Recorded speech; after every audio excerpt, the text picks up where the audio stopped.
Bonjour les hypersensibles, c'est Steve, j'espère que vous avez la forme. Aujourd'hui, une nouvelle vidéo, nouvel angle de vue aussi. Vous voyez, je ne suis pas tout à fait au même endroit. J'apporte un petit peu de variété dans ce petit appartement pour essayer que chaque vidéo soit différente.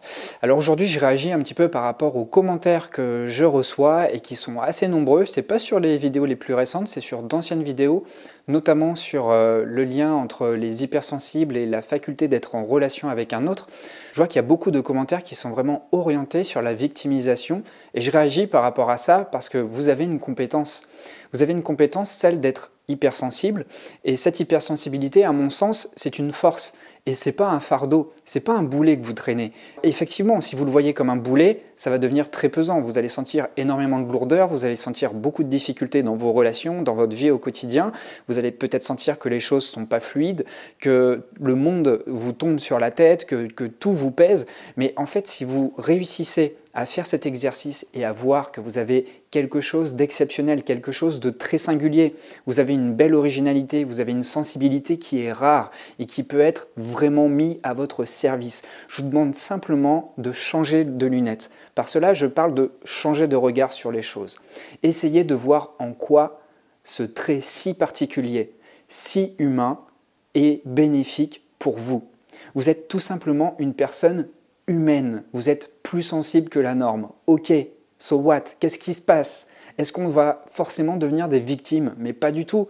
Il y en a plein qui, avec leur hypersensibilité, en ont fait un art. Je pense à beaucoup d'artistes, mais pas besoin d'être artiste. Je pense aussi à des physiciens qui ont eu cette sensibilité, qui ont su, grâce à cette sensibilité, écouter leur intuition pour développer des théorèmes qui ont révolutionné le monde.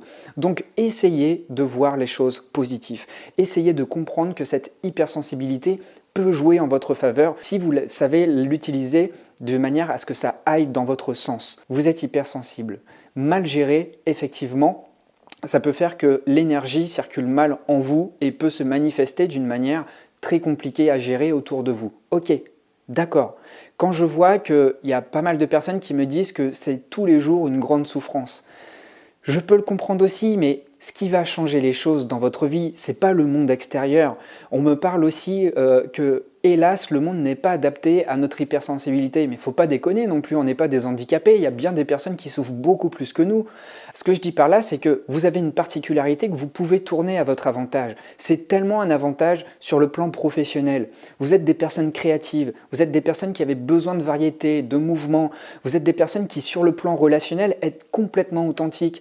Même sur des métiers très rationnels comme le commerce, sur des métiers basés sur l'échange, vous avez un avantage. Même si vous travaillez dans les bureaux, même si vous faites un travail rébarbatif, votre approche humaine peut complètement révolutionner tout ça. Je vous le dis, vous avez un avantage. Mais très souvent, lorsqu'on a des bonnes cartes et qu'on ne sait pas les utiliser, on ne se rend pas compte qu'on a de la chance. Donc essayez de changer vos lunettes, essayez de changer votre regard sur les choses et vous verrez que les choses vont davantage s'aligner. En tout cas, s'il y a bien une chose qui est claire par rapport à vous, par rapport à la communauté, je refuse de parler à des personnes qui n'osent pas voir plus loin que le bout de leur nez et qui utilisent cette hypersensibilité uniquement comme excuse pour justifier leur souffrance.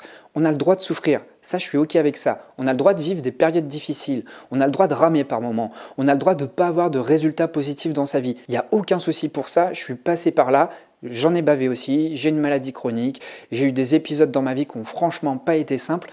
Néanmoins, j'ai réussi à me relever, j'ai réussi à me battre et j'ai pas plus de chance que les autres. Je suis issu d'une famille moyenne, avec des revenus moyens et ça m'a pas empêché de m'émanciper. Donc ce que je vous demande vraiment, c'est de faire la liste de vos points forts. Votre hypersensibilité, qu'est-ce qu'elle vous apporte comme point fort? Déjà, en réalisant ça, vous allez avoir un regard beaucoup plus positif pour vous. Vous allez savoir vous présenter sous un angle beaucoup plus agréable, beaucoup plus positif. Et vous savez, lorsqu'on a un regard positif sur soi, eh bien, ce qui se manifeste autour de soi va devenir aussi beaucoup plus positif.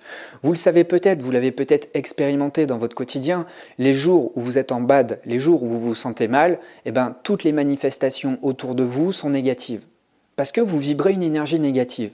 Mais si vous apprenez au quotidien à vous voir sous un angle bien meilleur, si vous apprenez à vous apporter de l'amour, si vous êtes beaucoup plus bienveillant envers vous-même et que vous voyez le côté positif à cette singularité qu'est l'hypersensibilité, évidemment, les choses vont prendre une nouvelle tournure. Donc ce que je vous conseille, c'est vraiment avoir un regard positif sur vous-même et ne pas se victimiser. Ne pas chercher toujours des raisons extérieures à votre mal-être. Ok, il se passe des choses négatives à l'extérieur. On a un contexte politique, financier, sanitaire, social qui se dégrade. Je suis d'accord avec ça. Et je sais que ça nous atteint. En tant que citoyen français et citoyen du monde, je sais que vous me regardez des fois des États-Unis, du Japon, de la Corée, de la Belgique, du Canada. Ben, ce que je veux vous dire, c'est que on peut se créer soi-même un monde meilleur, mais tout part de l'intérieur. Tout part de la manière dont vous vous regardez et dont vous gérez vos émotions à l'intérieur. Je vous assure que ça change tout une fois qu'on arrive à prendre la température et qu'on arrive à s'ajuster, qu'on arrive à s'équilibrer. Vous savez, tout est une question d'harmonie. Et tout est une question d'ajustement. Comment je me positionne par rapport à l'extérieur? Comment préserver mes besoins? Et comment je peux composer avec qui je suis? Comment je peux mettre mes compétences là où il manque des compétences d'hypersensible? Et c'est là que vous allez trouver votre place. C'est là que vous allez trouver votre utilité. C'est là que vous allez rencontrer une certaine gratification du monde extérieur, parce que vous allez vous sentir utile, parce que vous allez sentir que vos compétences peuvent aider les autres, quel que soit votre métier. Ce qui est important, c'est que vous sentiez qu'il y ait du sens dans votre existence. Donc je vous demande vraiment de faire l'inventaire de vos points positifs, de vos qualités. Et si vous n'avez aucune idée par rapport à ça, parce que ça arrive, et ça arrive souvent en coaching, eh bien je demande souvent aux personnes de demander à leurs 5 amis les plus proches. Demandez à vos 5 amis vos plus proches quelles sont vos 5 meilleures qualités. Et vous aurez un indicateur plutôt objectif sur ce qui fait que vous êtes singulier, sur ce qui fait que vous êtes original et là où vous pouvez apporter un petit plus dans le monde autour de vous. Je vous laisse là-dessus. Si vous souhaitez qu'on en parle durant les coachings, eh bien, vous pouvez cliquer sur le premier lien dans la description. Il reste quelques places. Si vous souhaitez travailler en profondeur et en autonomie, eh bien, la formation Vocation Spéciale Hypersensible est toujours disponible et vous pouvez la régler en 2 fois sur 2 mois, donc c'est carrément accessible. Voilà, si vous souhaitez échanger avec moi, eh ben, il y a aussi Instagram et puis il y a les commentaires juste en dessous de la vidéo. Je vous remercie beaucoup pour votre présence, pour votre participation, pour vos ondes positives malgré tout, parce qu'il faut que je salue aussi toutes les personnes qui m'encouragent dans ce projet, qui tous les jours me laissent des appréciations très positives. Je vous remercie pour ça. Et pour les personnes qui se sentent victimes de l'hypersensibilité, je vous demande d'avoir un regard beaucoup plus indulgent et d'avoir aussi ce regard beaucoup plus positif sur vous-même. Je vous dis à très vite et surtout, portez-vous bien.